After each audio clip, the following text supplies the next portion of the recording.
इस्तेमाल की गई लेकिन किसी को तकलीफ नहीं हुई, लेकिन आज तकलीफ उठनी शुरू हो गई। तो सर आप डिक्लेयर कर दें कि ये नवाज शरीफ का पाकिस्तान है, आप डिक्लेयर कर दें कि जरदारी का पाकिस्तान है, हम सिर्फ और सिर्फ यहाँ पर गुलाम बने हुए डिक्लेयर कर दें ताकि ये सब जो लोग हैं इनको उम्मीद भी ना आए। सर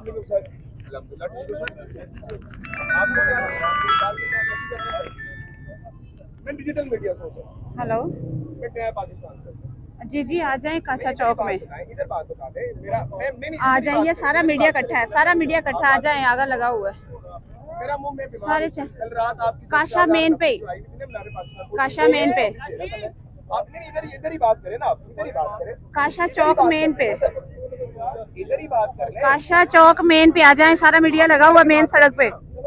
ठीक है, ये आवाम मेरे सामने खड़ी हुई है, आपने एक मिनट से आ गए इधर आए। हाँ हाँ, यहाँ आ जाए, आ जाए, यहाँ ये ग्रुप ऑफ पुलिस यहाँ खड़ी है, गागा के साथ आ जाए, जल्दी आ जाए।